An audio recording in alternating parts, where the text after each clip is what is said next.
Hello there nerds and welcome to MJ Comics TV. Happy New Year everyone. Let's all welcome 2021 with a new hope and prosperity. Now, let's get back to business. On Christmas Day, DC Comics and Warner Brothers Pictures released Wonder Woman 1984. There was a lot of hype for this film considering the first installment was a huge success in the DCEU, and is still my favorite DCEU film even up to this date. The film was directed by Patty Jenkins, who also directed the first installment.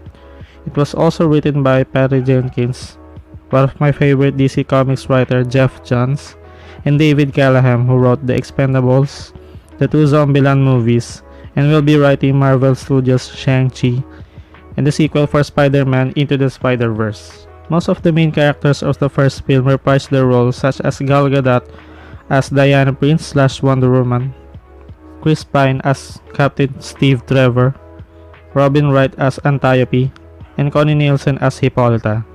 Adding the characters for the villains are SNL's very own Kristen Wiig as Barbara Minerva / Cheetah, and Agent Whiskey himself, Pedro Pascal as Maxwell Lord. Okay, now to the review. For the non-spoiler version, my overall review for this film is like life. Life is good, but it can be better. Oh my god. So I will say that it sucks, but I'm gonna say it is relatively good. For the spoiler version, let's get to the cons first and end up with a high note, with the things that I love about the movie. So first, the cons.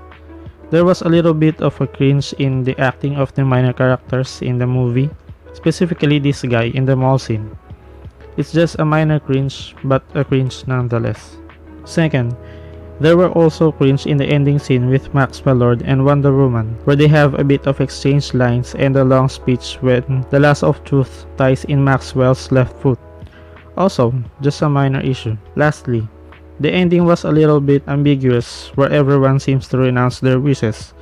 But I mean, there must be some people who did not renounce their wishes, and what will happen if they didn't? Maxwell Lord renounced his wish, and the Dreamstone must be back as a stone again, but they didn't show where was it. Also, they didn't show if Barbara renounced her wishes, although it showed that her form was getting back to her human self. But remember, she had two wishes granted.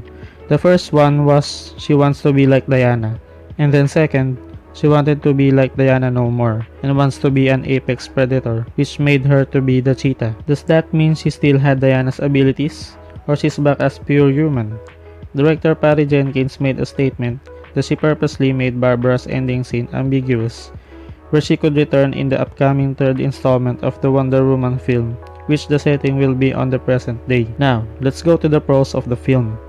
I love the score, which was composed by Hans Zimmer himself. I love that Patty Jenkins captured the 80s vibe of the film, the people's fashion, the location, and the music's played. Second, I love Pedro Pascal's acting as Maxwell Lord. His character just oozes with confidence, being a con man of the film. I also love the transformation of Barbara Minerva's character from being a lovely person who she felt like no one, into a very powerful villain as Cheetah. I also like their fight scene. Although it's short, I love the aggression of Cheetah as she tears down the wings of the golden armor of Asteria. Then, I cannot forget to mention the mid-credit scene, which is the face reveal of Asteria, who is Linda Carter herself, which is the Wonder Woman in the 1970s TV series. And lastly, Gal Gadot's husband Yaron Versano and their two daughters, Alma and Maya, made a brief appearance near the end of the film. Also, there is a theory that this kid from the mall scene could possibly Amanda Waller from the Suicide Squad. In conclusion, it is a relatively good film, so I give it a 7 out of 10. Well, that's it for today's episode. Please do like and subscribe, and see you next time.